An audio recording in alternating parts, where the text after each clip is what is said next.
UP TET 2021 की परीक्षा जल्द प्रस्तावित करने के लिए अभ्यर्थी आयोग पर धरना प्रदर्शन करने वाले हैं। नई प्राथमिक स्तर की शिक्षक भर्ती मांग को लेकर के अभ्यर्थी बड़े स्तर पर संघर्ष करने जा रहे हैं। 69,000 सहायक अध्यापकों की भर्ती में क्या कुछ नया चल रहा है, इसके बारे में जानना आपको बेहद जरूरी है। साथ ही पेपर लीक मामले में कुछ बड़े खुलासे हुए हैं, इसके बारे में बात करेंगे। और बीएड डीएलएड की लड़ाई अब माननीय सुप्रीम कोर्ट में होने जा रही है। दोनों टीम अपनी तरफ से पूरी तैयारी कर चुकी है, इसके बारे में विस्तारपूर्वक बात करेंगे। साथ ही उत्तर प्रदेश में यूपीएससी के रिजल्ट की घोषणा कब तक होगी और शिक्षा विभाग से जुड़े कुछ अन्य महत्वपूर्ण खबरों को भी डिटेल में देखेंगे। तो अंत तक जरूर जुड़े रहिएगा इस वीडियो के साथ, बिना किसी पार्ट को स्किप किए हुए। नमस्कार दोस्तों, मेरा नाम है नीरज और आप देख रहे हैं कैरियर बिट यूट्यूब चैनल। अगर आप इस चैनल पर पहली बार विजिट कर रहे हैं तो इसको सब्सक्राइब करते हुए बेल आइकन को प्रेस करना ना भूलें। जैसा कि आपको ज्ञात होगा, छात्र संगठनों ने नई प्राथमिक स्तर की शिक्षक भर्ती मांग को लेकर के दिनांक 7 दिसंबर 2021 को एससीईआरटी कार्यालय पर धरना प्रदर्शन की तिथि घोषित कर दी है। उसी के क्रम में अभ्यर्थियों के द्वारा आप स्क्रीन पर देख पा रहे होंगे कुछ बैनर्स प्रिंट करवाए गए हैं और बड़े स्तर पर इस धरना प्रदर्शन का आयोजन अभ्यर्थी करने वाले हैं ताकि प्रदेश सरकार नई शिक्षक भर्ती पर विचार करे। माननीय बेसिक शिक्षा मंत्री जी के द्वारा नई प्राथमिक स्तर शिक्षक भर्ती मांग पर जो कमेटी बनाई गई थी और पूरे इस प्रकरण पर क्या कुछ स्टेटमेंट मीडिया में दिया गया है, उसे आप स्क्रीन पर देखिए। माननीय मुख्यमंत्री जी के निर्देश पर राजस्व परिषद के चेयरमैन की अध्यक्षता में एक कमेटी भी बनी है जो देख रही है कि अगर प्रदेश में छात्र शिक्षक अनुपात को देखते हुए कुछ पद रिक्त हैं तो भविष्य में भर्तियां भी की जाएंगी। या वहीं उत्तर प्रदेश में कई छात्र संगठन ऐसे भी हैं जो दिनांक 6 दिसंबर 2021 को पीएनपी कार्यालय पर, जो कि परीक्षा का आयोजन करती है, यूपी टेट की नई परीक्षा तिथि जल्द प्रस्तावित करने और प्रदेश सरकार को नई शिक्षक भर्ती के लिए ज्ञापन फॉरवर्ड करने के संदर्भ में अभ्यर्थी वहां पर उपस्थित होंगे। अब देखना होगा कि पीएनपी इन सब मामलों को लेकर के किस प्रकार से दबाव में आती है अथवा नहीं, क्योंकि एक दिन 2 दिन पहले भी अभ्यर्थियों के द्वारा पीएनपी के जो नए सचिव हैं श्री अनिल भूषण चतुर्वेदी जी, उनको अभ्यर्थियों ने ज्ञापन दिया कि जल्द यूपी टेट की परीक्षा का आयोजन किया जाए। उनके द्वारा अभ्यर्थियों को आश्वासन भी दिया गया, लेकिन अगले ही दिन पेपर में खबर प्रकाशित होती है कि जनवरी के अंतिम सप्ताह में पेपर प्रस्तावित हो सकता है। इन सभी मांगों को लेकर के आज भारी संख्या में अभ्यर्थी पीएनपी कार्यालय पर उपस्थित होने वाले हैं। अब बात कर लेते हैं यूपी टेट 2021 पेपर लीक प्रकरण पर। जैसा कि आपको ज्ञात होगा, शीर्ष स्तर पर गिरफ्तारियां की गई हैं यूपी टेट पेपर लीक मामले में, चाहे वह पेपर प्रिंटिंग प्रेस का मालिक हो या फिर पीएनपी के सचिव हों। उसके बाद से अब एसआईटी इस बात की जांच करेगी कि कहीं इसकी जड़ें और ज़्यादा ऊंचे स्तर पर तो नहीं है। साथ ही जितनी अभी तक गिरफ्तारियां हुई हैं उनसे जो हिंट मिल रहे हैं, उसके बाद से एसआईटी इन सभी पहलुओं पर चर्चा करेगी कि आखिर ये पेपर लीक मामला सिर्फ पीएनपी सचिव और प्रिंटिंग प्रेस तक ही सीमित था या फिर इसके लिए और भी बड़ी मछलियां जिम्मेदार हैं जो कि अभी तक पकड़ में नहीं आई हैं। यूपी टेट पेपर लीक अगर नहीं होता फिर भी इस परीक्षा को कैंसिल करने की नौबत आती, क्योंकि अब कुछ ऐसी लापरवाहियां प्रकाश में आ रही हैं जिसके बाद से परीक्षा संपन्न कराना किसी के लिए भी संभव नहीं था। आप स्क्रीन पर एक आर्टिकल देख पा रहे होंगे, पेपर लीक ना होता तो भी मुश्किल था टीटी कराना।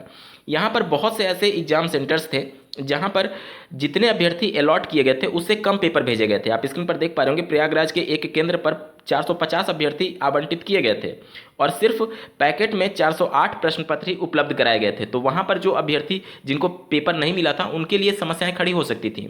और ऐसा 1-2 सेंटर नहीं था, कई ऐसे सेंटर्स थे कई जिले में जहां पर पेपर कम भेजे गए थे। तो निश्चित तौर पर ये सभी लापरवाहियां दब गई जब पेपर लीक मामला उजागर हुआ।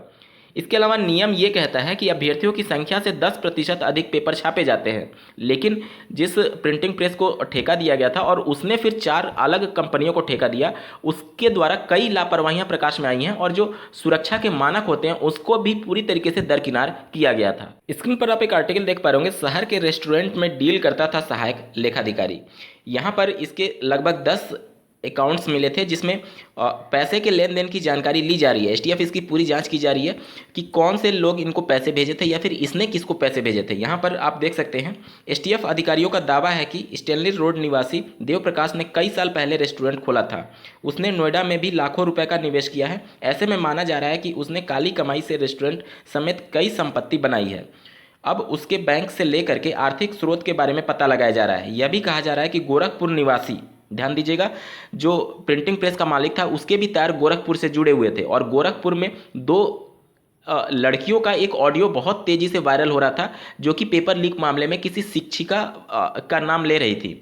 तो ये सब मामले अब उजागर हो रहे हैं। साथ ही एक प्राथमिक स्कूल का शिक्षक है जिसका नाम प्रभात सिंह है, उसकी भी गिरफ्तारी के लिए दबिश दी जा रही है और माना जा रहा है कि उसकी गिरफ्तारी के बाद से कई और बड़े गैंग से जुड़े तार सामने आ सकते हैं। ये जो शिक्षक फरार है, जिसका नाम प्रभात सिंह बताया जा रहा है, ये भी गोरखपुर का ही निवासी है। जांच प्रक्रिया में पारदर्शिता को लेकर के कई प्रकार के सवाल विपक्षी पार्टियां उठा रहे थे। इसी के क्रम में यहां पर यह फैसला लिया गया है कि अब एसआईटी पेपर लीक मामले की जांच करेगी। बात करते हैं उत्तर प्रदेश में 69,000 सहायक अध्यापकों की भर्ती से संबंधित अभ्यर्थी 22,000 पदों को जोड़ने के लिए जब कैंडल मार्च निकाले थे तो उन पर भारी संख्या में पुलिस बल का प्रयोग करते हुए लाठीचार्ज किया गया था, जिसका विपक्षी पार्टियों ने भी विरोध किया था और सोशल मीडिया साइट्स पर भारी संख्या में इसका विरोध देखने को मिला था। अब इस लाठीचार्ज के विरोध में अभ्यर्थी फिर से कैंडल मार्च निकाले हैं। इसके अलावा माननीय बेसिक शिक्षा मंत्री जी के आवास पर भी अभ्यर्थी धरना प्रदर्शन दिए हैं। स्क्रीन पर आप देखिए, शिक्षक भर्ती के अभ्यर्थियों ने मंत्री के आवास के समक्ष दिया धरना। इन सभी मामलों पर जो माननीय बेसिक शिक्षा मंत्री जी हैं उनका स्टेटमेंट क्या है, आप स्क्रीन पर सुनिए। 69,000 की भर्ती को लेकर प्रदेश के विपक्षी दल गुमराह करने वाली और अव्यवस्था फैलाने वाली राजनीति कर रहे हैं। प्रदेश की योगी सरकार ने मिशन रोजगार के अंतर्गत प्रदेश के 5 लाख नौजवानों को इस 4.5 साल में नौकरी दी है। 1.25 लाख से अधिक बेसिक शिक्षा में अध्यापकों को नौकरी मिली है। पूरे शिक्षा विभाग में 1.5 लाख से अधिक शिक्षकों की भर्ती हुई है। पिछले 10 साल में जितनी भर्तियां नहीं हुई होंगी सपा बसपा सरकार में मिलाकर, उससे अधिक अकेले प्रदेश की योगी सरकार ने भर्ती की है।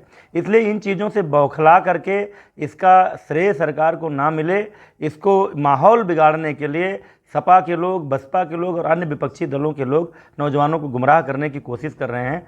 बार बार ये बातें हम स्पष्ट कर चुके हैं, कई बार उनके अभ्यर्थियों के प्रतिनिधि मंडल के साथ वार्ता हो चुकी है। सब चीज़ों के समाधान के लिए योगी सरकार हमेशा संवाद को पसंद करती है, समाधान को पसंद करती है। सभी चीज़ों पर विचार करने के लिए जब स्वयं माननीय मुख्यमंत्री जी के द्वारा एक कमेटी का गठन कर दिया गया है, ऐसे में रोज़ रोज़ अव्यवस्था खड़ी करने के लिए नौजवानों को उकसाना और विकास पर बात ना करके, उत्तर प्रदेश के जनहित के मुद्दों पर बात ना करके लगातार 69,000 भर्ती को लेकर राजनीति करना, ये विपक्ष की बौखलाहट है एक तरह से।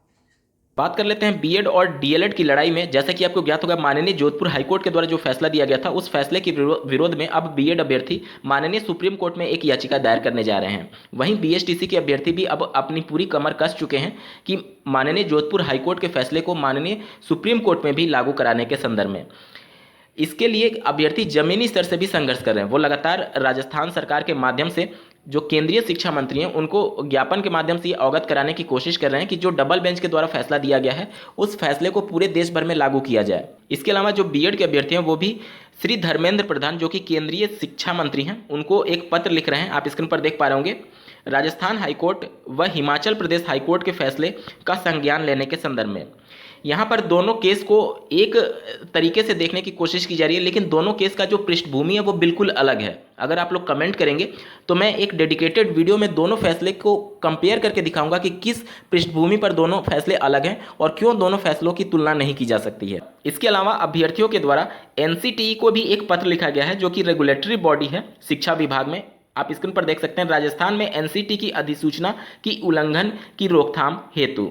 जैसा कि आपको ज्ञात होगा, जो माननीय जोधपुर हाईकोर्ट के द्वारा फैसला दिया गया उसमें एनसीटी और केंद्र सरकार भी एक रिस्पोंडेंट थे। तो पूरा मामला केंद्र सरकार और राजस्थान सरकार और इसके अलावा एनसीटी की नज़र में है।